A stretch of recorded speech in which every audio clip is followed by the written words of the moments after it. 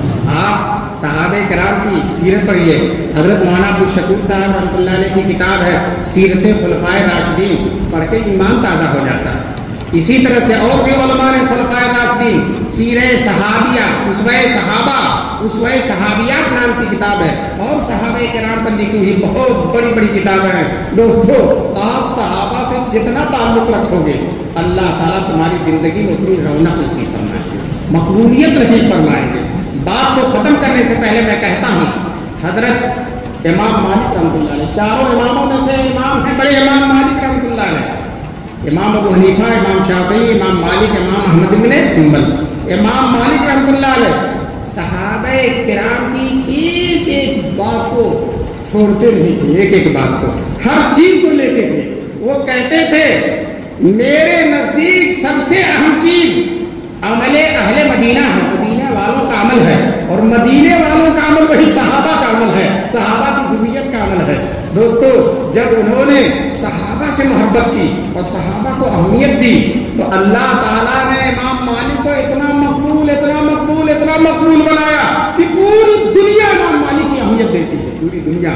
اور کہتے ہیں ان کے زمانے کے لوگ امام مالک کے مسئلوں کو لیتے تھے, ان کے نقش قدم پر چلتے تھے, ان کی باتوں کو لیتے تھے, ان سے حدیث سیکھتے تھے, ان کی فقہ سیکھتے تھے, اور ان کے دروازے پر اتنا بڑا مجمع ہوتا تھا, اتنا بڑا مجمع کہ بادشاہوں کے دروازوں پر اتنا مجمع نہیں ہوتا تھا. اور جب امام مالک دروازہ کھولتے تھے, کوئی کھٹکھٹاتا بھی نہیں تھا, دروازہ کھولتے تھے تو لوگ جاتے تھے.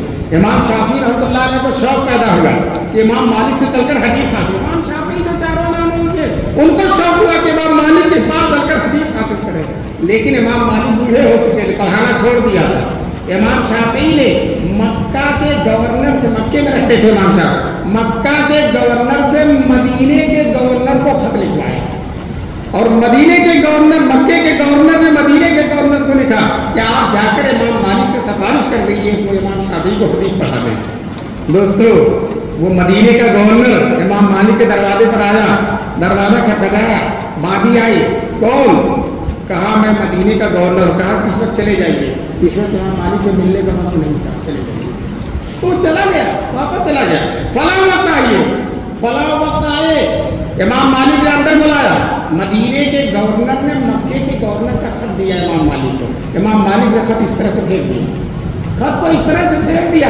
ان کے سامنے گورنروں کی کیا حیثیت ہے, خط کو پھینک دیا اور کہنے لگے اب حدیث رسول گورنروں کی سفارش سے پڑھائی جائے گی. میں نہیں پڑھاتا, میں نہیں پڑھاؤں گا. امام شافعی بیٹھے, وہ بھی ساتھ گئے تھے, انہوں نے سوچا میں تو محروم رہ جاؤں گا. امام شافعی نے کہا حضرت میں خاندان رسالت سے تعلق رکھتا ہوں, میں خاندان رسالت سے تعلق رکھتا ہوں, میں حضور کی خاندان سے میرا تعلق ہے.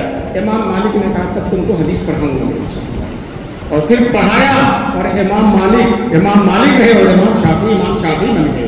دوستو, امام مالک کی اتنی اہمیت ہے, گورنروں کے خط کو بھی پھینک دیتے ہیں. کیوں؟ انہوں نے صحابہ کو اہمیت دیا, تو اللہ تعالیٰ نے امام مالک کو اہمیت دی. فارسی شعر پڑھ کر اپنی بات کو ختم کرتا ہوں.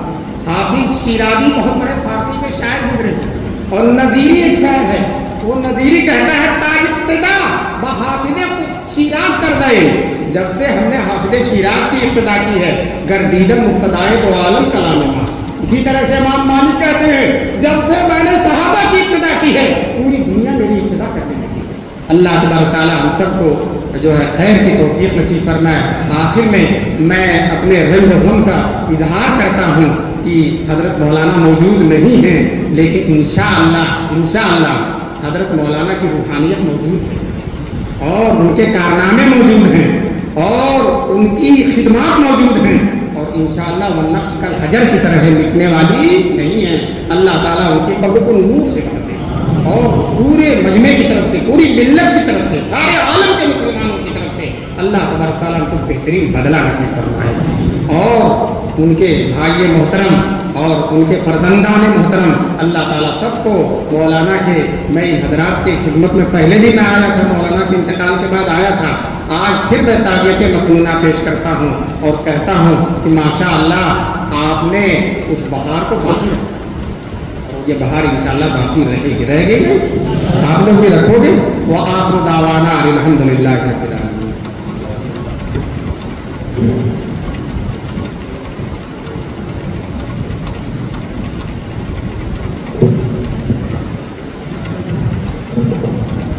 بسم اللہ الرحمن الرحیم، الحمدللہ وکفی والسلام علی عبادہ الذین اصطفی، اما بعد۔ حضرت کی اس وقت ٹرین ہے اور اسی لیے آج کا جلسہ تو اپنے وقت پر ختم ہوگا، لیکن حضرت نے 10 منٹ پہلے اپنی بات کو ختم کر دی۔ حضرت نے جو اس وقت اپنے بیان میں پیغام دیا ہے، آپ حضرات بیٹھیے، حضرت کو جانے دیجیے، مسافہ نہ کریے، بیٹھ جائیے۔ میں 2-4 منٹ آپ حضرات سے گزارش عرض کر رہا ہوں کہ حضرت نے آج کے بیان میں جو یہ پیغام دیا کہ حضرت معاویہ اور حضرت علی یہ دونوں صحابی تھے، لیکن میں صرف اتنا بتانا چاہتا ہوں، جیسا کہ مولانا نے کہا کہ حضرت معاویہ رضی اللہ تعالی عنہ، جن کے لیے رسول اللہ صلی اللہ تعالی علیہ وسلم کی یہ دعا ہے کہ وہ مغلوب نہ ہو، اور یہ مغلوب نہ ہونا، اب آپ ان کی خلافت کا زمانہ دیکھیے، اگر پوری تاریخ اسلام میں حضرت فاروق اعظم عمر بن خطاب رضی اللہ تعالی عنہ کے بعد سب سے زیادہ طاقتور، سب سے زیادہ منظم اور مرتب کوئی خلافت قائم ہوئی ہے تو وہ حضرت معاویہ رضی اللہ تعالی عنہ کا دور خلافت ہے۔ حضرت معاویہ نے اپنے دور خلافت میں سارے فتنوں کو، سارے شر کو، ساری برائیوں کو، سارے گھمنڈ کو، سارے غرور کو، ان کے سروں کو کچل دیا اور فتنوں کو دبا دیا۔ وجہ کیا ہے؟ یہ اللہ کے بندوں کے ساتھ اللہ کا وعدہ ہے۔ کیا ہے اللہ کا وعدہ؟ اللہ تعالیٰ فرماتا ہے وَلَقَدْ سَبَقَتْ كَلِمَتُنَا لِعِبَادِنَا الْمُرْسَلِينَ، یہ بات ہمارے نیک بندے جو اللہ کے رسول ہوئے ہیں ان کے لیے پہلے سے لکھی جا چکی ہے۔ وہ کون سی بات ہے؟ اللہ فرماتا ہے فرمایا وَلَقَدْ سَبَقَتْ كَلِمَتُنَا لِعِبَادِنَا الْمُرْسَلِينَ إِنَّهُمْ لَهُمُ الْمَنْصُورُونَ وَإِنَّ جُنْدَنَا لَهُمُ الْغَالِبُونَ، کہ جو ہمارے بندے ہیں وہی غالب ہو کر کے رہیں گے، وہی منصور اور مظفر ہو کر کے کامیاب ہو کر کے رہیں گے۔ ایک واقعہ سنیے، قرآنی واقعہ ہے۔ حضرت موسیٰ علیہ السلام نے اپنی قوم سے کہا، جہاد کی ضرورت ہوئی، اللہ کے راستے میں قربانی دینے کی ضرورت پڑی۔ حضرت موسیٰ اپنی قوم سے کہتے ہیں یا قوم ادخلوا الارض المقدسة التي كتب الله لكم ولا ترتدوا على ادباركم فتنقلبوا خاسرين۔ اے میری قوم، یا قوم ادخلوا الارض المقدسة، جو ارض مقدس ہے، بیت المقدس ہے، اس میں داخل ہو جاؤ، اس زمین میں تمہیں داخل ہونا ہے، یہ قربانی تمہیں دینی ہے اور پیچھے نہیں ہٹنا ہے۔ وَلَا تَرْتَدُّوا عَلَىٰ أَدْبَارِكُمْ، اور اگر پیچھے ہٹو گے تو یاد رکھنا تم ناکام ہو جاؤ گے، ذلیل ہو جاؤ گے۔ تو قوم نے کیا جواب دیا؟ یا موسیٰ اِنَّا لَن نَدْخُلَهَا حَتَّى يَخْرُجُوا مِنْهَا فَإِنْ يَخْرُجُوا مِنْهَا فَإِنَّا دَاخِلُونَ۔ اے موسیٰ ہم اس میں داخل نہیں ہوں گے۔ جس ارض مقدسہ کو فتح کرنے کے لیے آپ کا ارادہ اور منصوبہ ہے، ہم نہیں داخل ہوں گے، اس لیے کہ اس زمین میں تو اس ملک کے اندر ایک ایسی بھینکر اور اتنی زبردست قسم کی قوم ہے کہ جس سے لڑنا آسان نہیں ہے۔ اگر وہ خود سے نکل جاتے ہیں تو کوئی بات نہیں، ہم اس میں داخل ہو جائیں گے. لیکن حضرت موسیٰ کی قوم کو موسیٰ اکسا رہے ہیں اور ان کے جو ساتھی یہ کہہ رہے ہیں ادخلوا علیہم الباب فإذا دخلتموہ فإنکم غالبون. تم جاؤ، ہمت کرو، حوصلہ کرو اور رنجیدہ مت ہونا اور پوری طاقت کے ساتھ اس میں داخل ہونے کی کوشش کرو. جب تم داخل ہوگے تو اللہ تم کو کامیاب کرے گا. پھر حضرت موسیٰ سے انہوں نے کہا یا موسیٰ انا لن ندخلها ابدا ما داموا فيها فاذهب انت وربك فقاتلا انا هاهنا قاعدون. اے موسیٰ آپ جائیے، آپ کا رب جا دونوں جا کر کے جہاد کر لیجیے، ہم بیٹھے ہیں اپنی جگہ پر. یہ کس کا بیان ہے؟ حضرت موسیٰ کے ساتھیوں کا، اصحاب موسیٰ کا. حضور پاک صلی اللہ تعالی علیہ وسلم کے دور میں ایک کامیاب ترین لڑائی ہوئی تھی جس کو جنگ بدر کہا جاتا ہے. جنگ بدر کے لیے حضور نے تو دعا مانگی تھی اور وہ دعا کیا مانگی تھی؟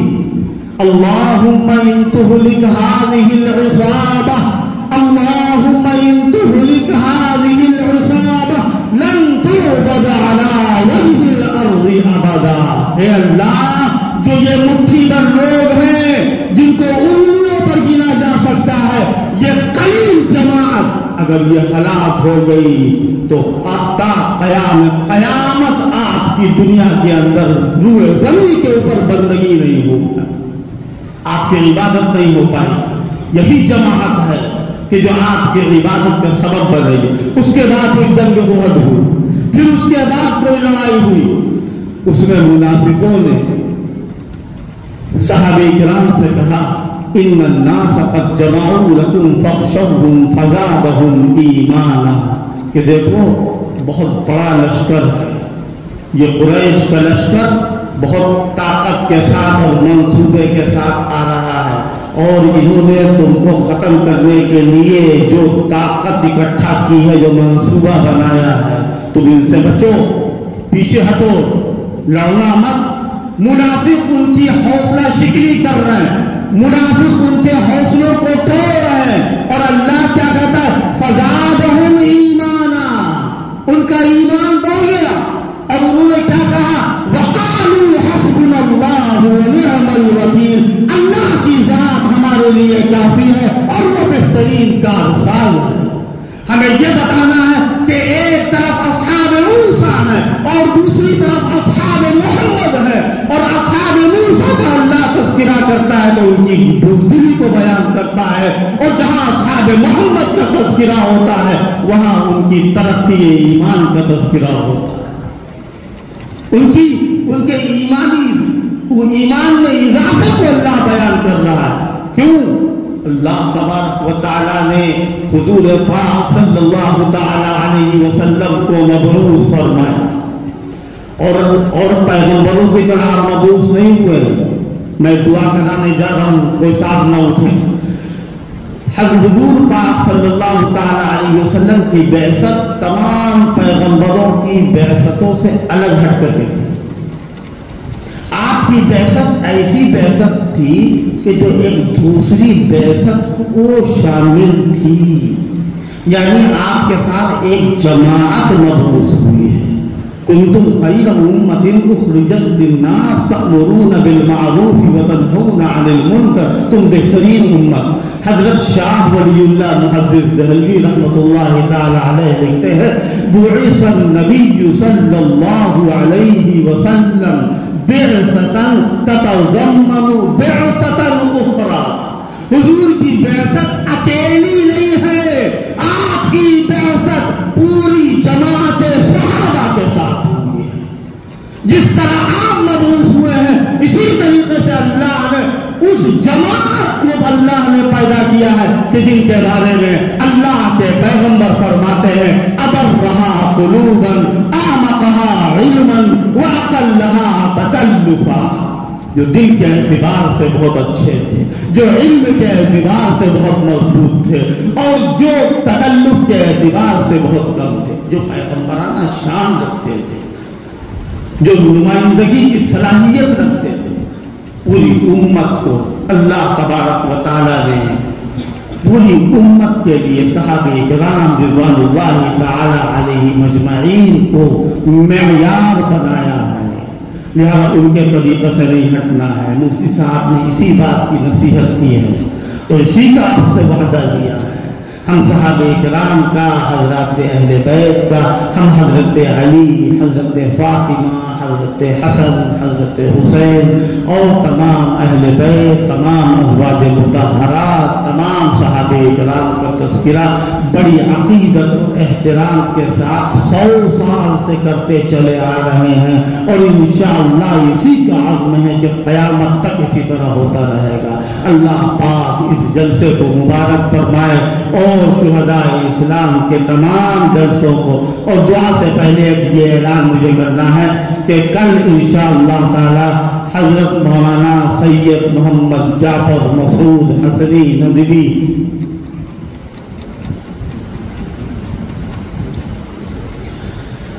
مولانا جعفر صاحب جو دارالعلوم ندوۃ العلماء کے اہم ذمہ دار ناظر عام ہیں، حالانکہ ان کا اشتہار میں نام نہیں تھا، اور آج کل کی تاریخ مولانا ارشد صاحب کی تھی، اور مولانا ارشد صاحب کے لیے اس سے پہلے اعلان بھی کیا گیا تھا، لیکن اس بات کا اندیشہ تھا کہ حضرت کا آنا نہ آنا ابھی طے نہیں ہے، اور برابر رابطہ کیا گیا، لیکن حضرت کی خود بھی طبیعت بہت ناساز ہے، اور حضرت کی اہلیہ کی بہت بیمار ہیں، اور یہ بالکل معقول اور جائز عذر ہے۔ خود حضرت کی بڑی خواہش تھی، برابر آتے رہتے تھے یہاں پر، بہرحال انہوں نے جلسوں کے لیے خوب دعائیں دی ہیں، اور تمام بزرگان دین کی دعائیں ان جلسوں کے لیے ہیں۔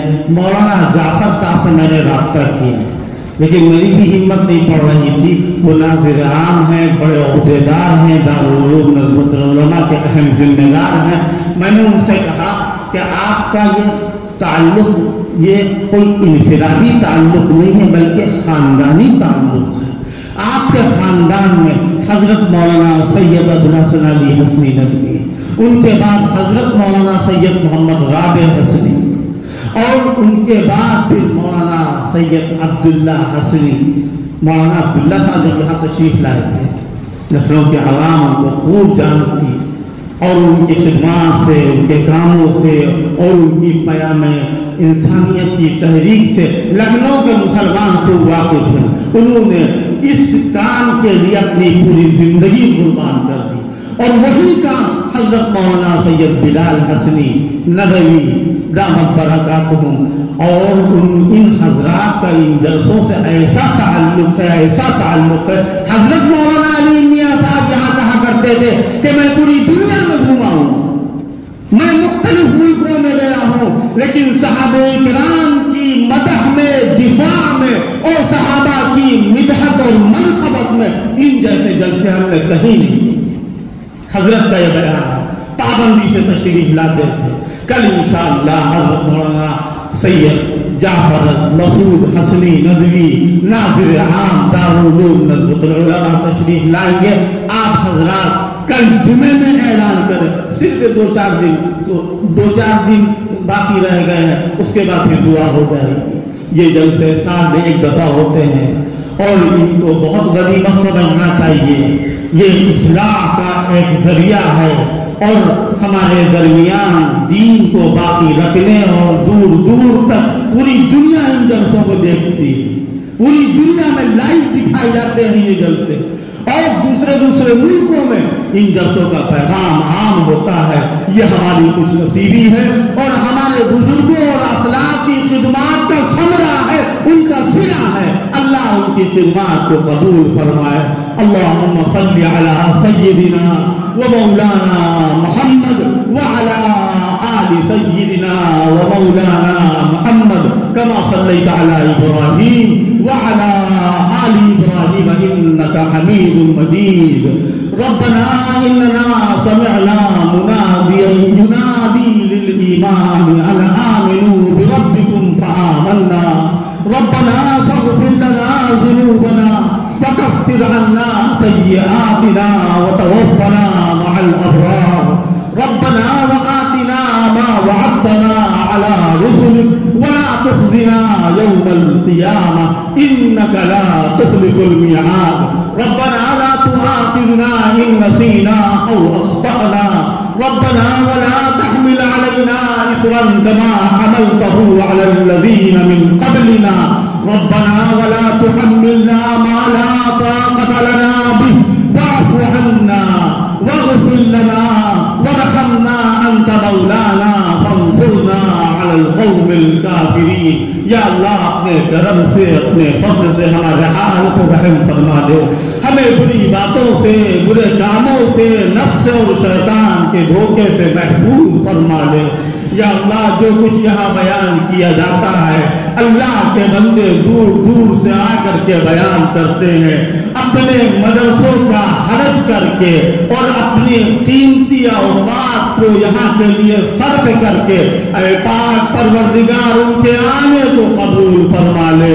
ان کی جدوجہد کو قبول فرما لے یہاں جو لوگ آنے والے ہیں جو نہیں آ پاتے ہیں اے پاک پروردگار اپنے رحم و کرم سے کسی کو محروم نہ فرما جن لوگوں نے دعاؤں کے لیے کہا ہے یا لکھا ہے یا ان کا ہم پر حق ہے اے الہ العالمین اے رب العالمین سب کی جائز مرادوں کو پورا فرما دے اور صحابہ کرام رضوان اللہ علیہم اجمعین کے بعد صحابہ کا نام لینے والے قیامت تک پوری امت مسلمہ کو اے آفتاب اور ماہتاب کے چمکانے والے صحابہ کا ذکر کرنے والوں کی قسمتوں کو چمکا دے یا اللہ جہاں جو عورتیں آتی ہیں جو ہماری مائیں آتی ہیں بہنیں آتی ہیں بچیاں آتی ہیں دور دراز سے آنے والیاں اے پاک پروردگار جن کی جیسی اور جو ضرورتیں ہیں